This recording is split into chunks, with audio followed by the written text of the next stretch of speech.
Under the pale dawn sky of Hyannis, Vincent Callahan walks with 6 wild bobcats trailing him. No leashes, no cages, their amber eyes glinting like they share a secret too dark to whisper. Was it grief that forged this impossible bond? Or did he trade something unspeakable to tame the untamable? Last night, blood stained his porch as a stone shattered his window, and the town wants answers. Hit that subscribe button and help us reach our first 1,000 subscribers to uncover the shocking truth behind the Bobcat Whisperer.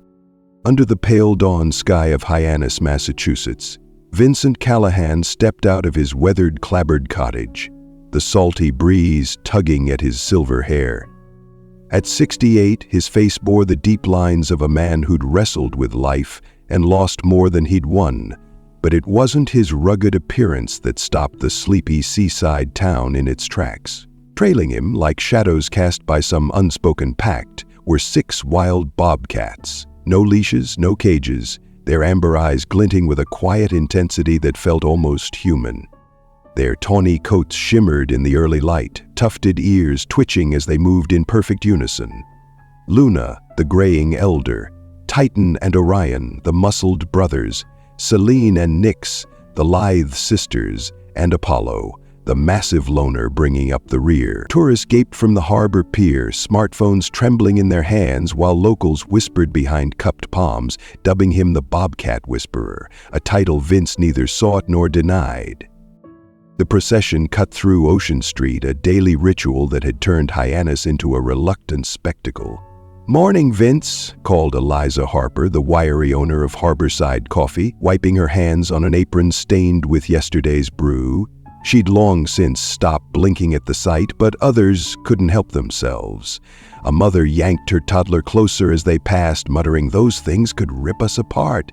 Vince's shoulders tensed, though he pretended not to hear. The bobcats, as if sensing his unease, tightened their formation, their padded paws silent on the cracked pavement. A teenage boy, acne dotting his cheeks, thrust his phone forward. "Hey man, how'd you get them to do that?" Vince offered a tight smile and kept walking, his rhythm unbroken. To him, it wasn't a trick. It was a lifeline.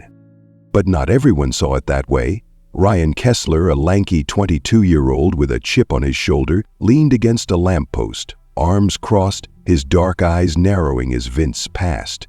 3 years ago, a bobcat had torn his terrier Max to shreds in the woods behind his trailer, and the memory festered like an open wound. "They're killers," he'd told his buddies at the Rusty Anchor bar last night, slamming his beer bottle down. Callahan's training them to hunt in the dark.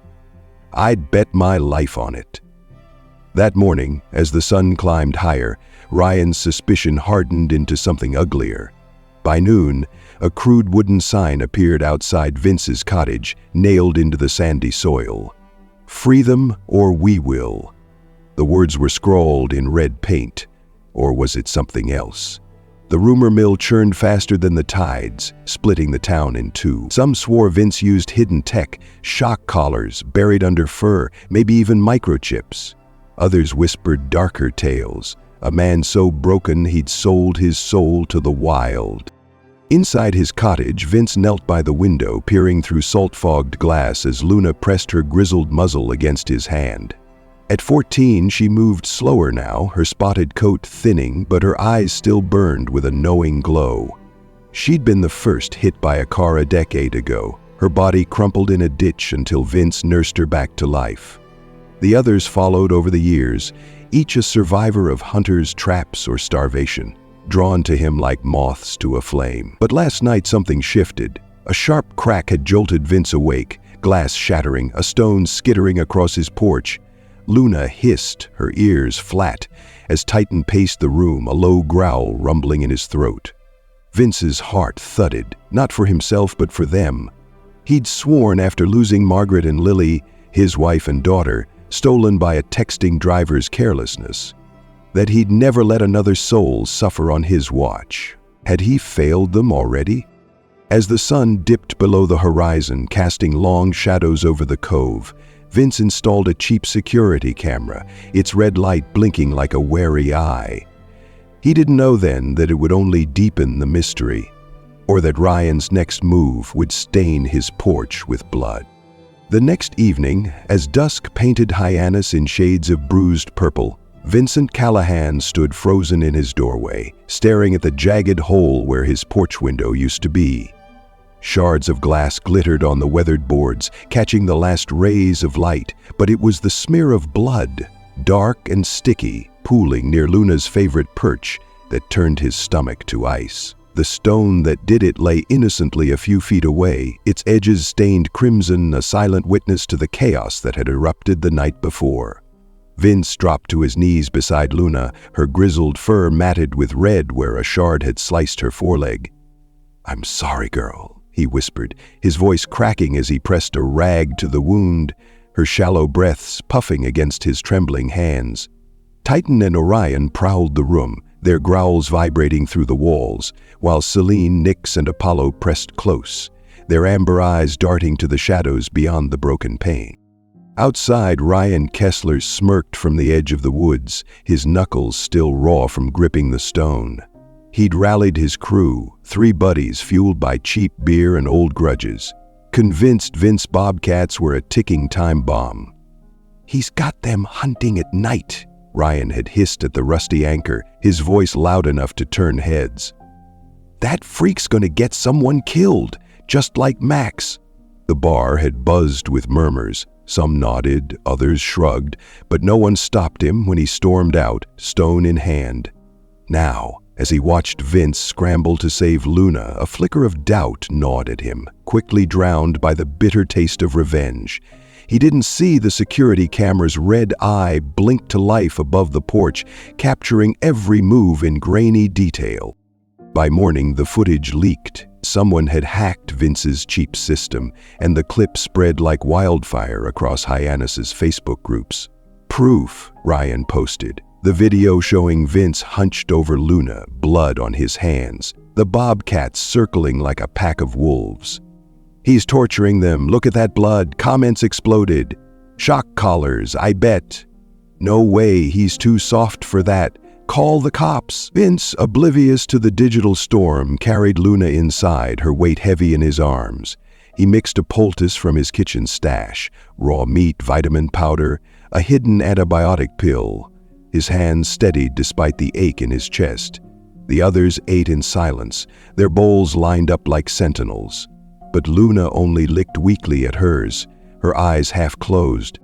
The town's whispers turned to shouts when the Massachusetts Department of Fish and Wildlife got wind of the mess. A crisp letter arrived by noon, delivered by a stone-faced officer. "Due to public safety concerns and a formal complaint, you have 48 hours to prove these animals pose no threat, or they will be seized and potentially euthanized." Vince's breath caught as he read the words, the paper crumpling in his fist. Euthanized. The thought clawed at him, dragging up memories he'd buried deep. Margaret's laughter, echoing through Yellowstone. Lily's tiny hand clutching his as she spotted her first bobcat through binoculars. The crash had stolen them in an instant, a texting driver's split-second choice leaving Vince alone with nothing but guilt and a vow. No more suffering. Not on my watch. He'd found Luna 3 months later, broken and bleeding, and she'd stayed, not because he forced her, but because she chose him. Now, that choice was unraveling. Vince rigged a makeshift splint for Luna's leg, her soft chuffing a faint comfort as he worked. He didn't know Ryan's crew was already planning their next move, or that the leaked video had caught Clara Evans's eye. Second Chance Wildlife's steely director, who'd spent years rescuing animals from men she didn't trust. Clara frowned at her laptop, the footage looping, blood, bobcats, a man too calm for her liking. "This isn't right," she muttered to her partner Diane, her mind racing. Was Vince a savior or a monster? The clock ticked past midnight in Vincent Callahan's cottage, the only sound the faint rasp of Luna's breathing as she lay on a patched quilt by the hearth. Her splinted leg stretched awkwardly, the wound cleaned but still weeping beneath Vince's careful bandages. He sat beside her, a chipped mug of black coffee cooling in his hands, his eyes tracing the framed photo on the wall. Margaret and Lily, beaming in ranger uniforms, their smiles frozen in a Yellowstone summer that felt like a lifetime ago. The 48-hour deadline loomed like a guillotine, but it wasn't just Ryan Kessler's stone-throwing crew that gnawed at him now.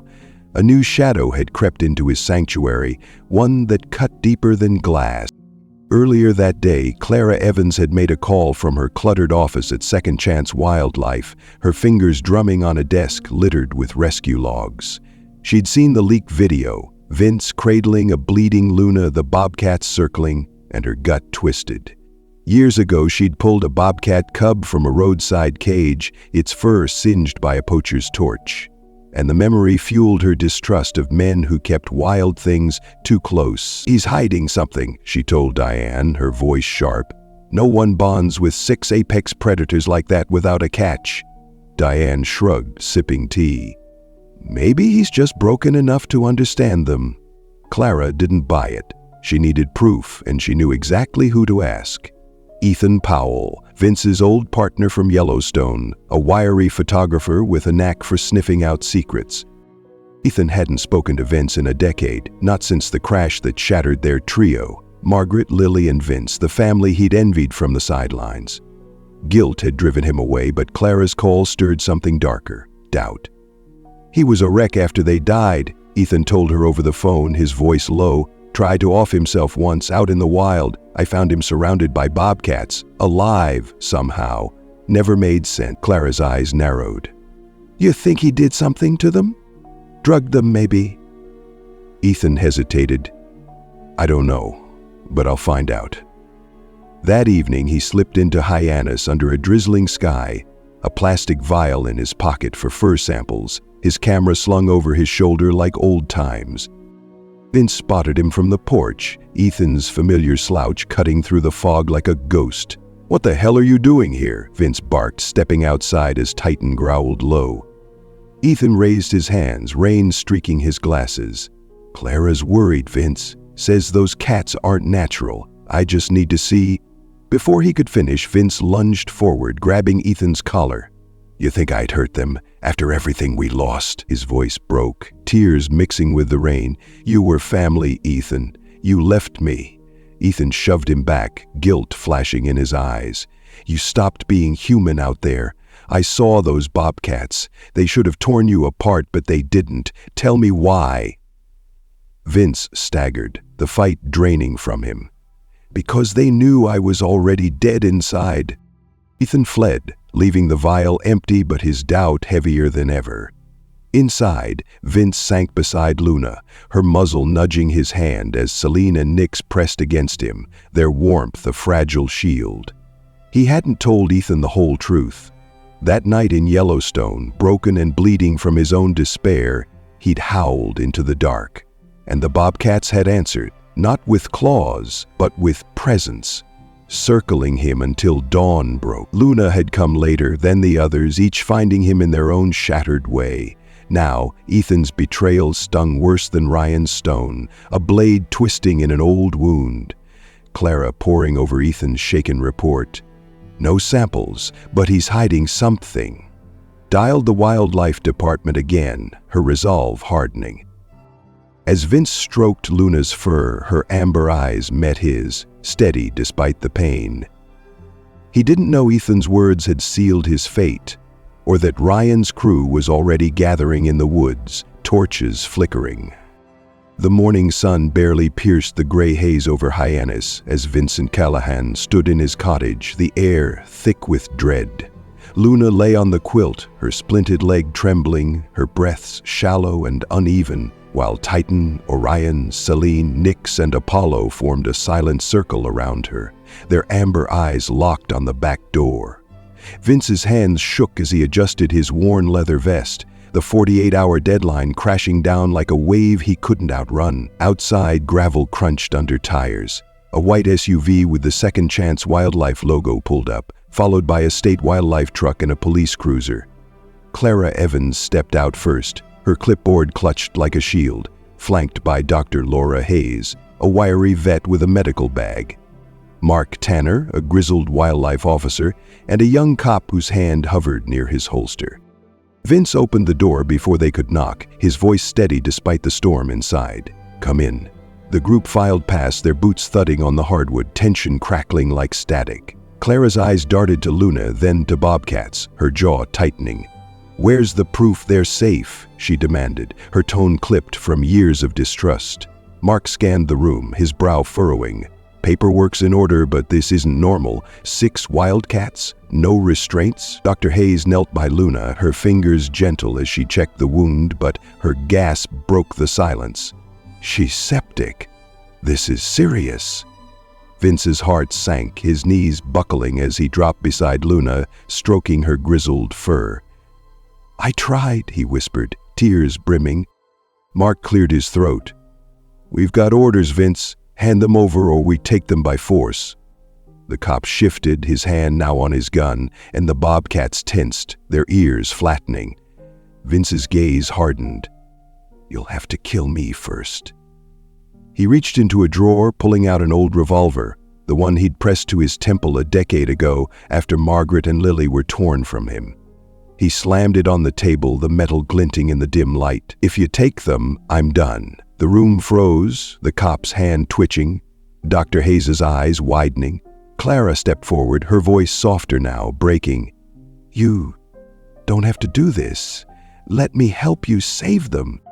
Vince's shoulders slumped, the fight draining as Luna nudged his hand, her chuffing faint but insistent. "You won't understand," he said, his voice raw. "They saved me." He told them everything. How he'd collapsed in Yellowstone, ready to die, and the Bobcats had circled him, their presence pulling him back. How Luna brought him stones and leaves when he wept alone. How Titan and Orion mourned their lost mother beside him. How Selene escaped a trap, Nyx a cage, and Apollo a fire. All choosing him in their brokenness. "They're not trained," he choked out. "They're family." Dr. Hayes nodded, her stethoscope still on Luna. No collars, no scars beyond her leg. They're healthy, too healthy for coercion. Clara frowned, torn between logic and the impossible. Mark rubbed his neck. "No cruelty here, but they can't stay. Public scared." Vince looked at Luna, her amber eyes fading, then at the others, their trust unshaken. "I love you enough to let go," he rasped, his decision splitting his soul. "I'll take them to Vermont myself, the sanctuary." "But Luna," he trailed off, cradling her as Dr. Hayes shook her head. "She won't make it without surgery," and even then, Vince's sob broke free, echoing through the cottage. The Bobcats pressed closer, Titan's massive head resting on his shoulder, Nyx's tail brushing his leg. A farewell too heavy to bear. Clara knelt beside him, her own eyes wet. "We'll get them there safe. You're not alone in this." Vince nodded, the revolver forgotten, his world narrowing to Luna's fading warmth. Outside, Ryan's torches flickered in the distance, unseen but closing in. The clock struck noon, time was up, and Vince's heart hung on a thread. The Vermont sky burned orange as Vincent Callahan's battered pickup rolled into the New England Wildlife Sanctuary, dust swirling around the tires after a 6-hour drive from Hyannis. In the passenger seat, Luna rested on a folded blanket, her splinted leg limp, her breath so faint Vince checked them every mile. Titan, Orion, Selene, Nyx, and Apollo shifted restlessly in the reinforced crates behind him, their amber eyes catching the fading light through the slats. He'd insisted on bringing them himself. No state trucks, no strangers. Just him and his fractured family, one last journey together. Clara Evans followed in her SUV, Dr. Laura Hayes beside her, both silent after the tense standoff at the cottage. Vince's revolver lay buried in his glove box, a relic of a choice he'd almost made. At the sanctuary gate, a team in khaki vests waited, their faces a mix of awe and pity as Vince stepped out, cradling Luna like a child. "This is it," he murmured, his voice thick, leading them to a sprawling 300-acre habitat. Rolling hills, dense pines, a place wild enough to heal. The crates opened and the Bobcats emerged, hesitant at first, sniffing the unfamiliar earth. Titan stretched his massive frame. Orion bounded toward a thicket. Selene and Nyx darted after him while Apollo lingered, his gaze flicking back to Vince. But Luna faltered. As Vince set her down, her legs buckled, her body crumpling into the grass. "No, no, no," he gasped, dropping beside her, his hands trembling as he stroked her grizzled fur. Dr. Hayes rushed over, stethoscope flying, but her face fell. Septic shock, she's too far gone. Vince's cry tore through the quiet, raw and primal, echoing off the mountains. "I failed you," he sobbed, burying his face in Luna's neck as her eyes, those steady amber beacons that had pulled him from the abyss, dimmed. She nudged him once, a weak chuff escaping her, then stilled, her warmth slipping away under his fingers. Titan patted back, head low, and the others followed, forming a circle around Vince and Luna's body. Orion pressed his flank against Vince's side. Nick's tail brushed his arm, their grief a silent hymn.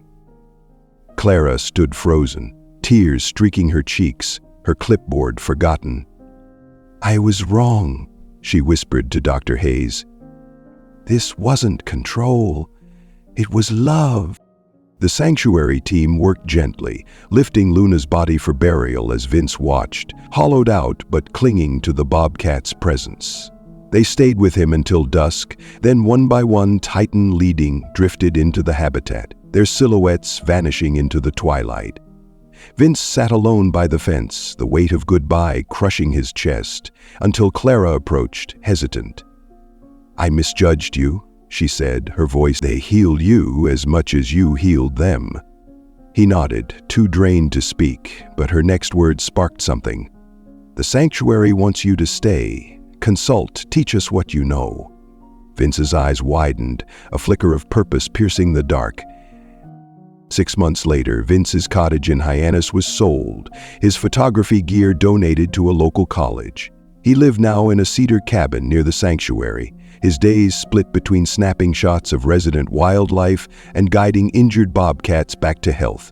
Titan, Orion, Selene, Nyx, and Apollo thrived in their new home, their visits to the fence rarer as they reclaimed their wildness. But one evening, as the sun dipped low, Ryan Kessler's letter arrived.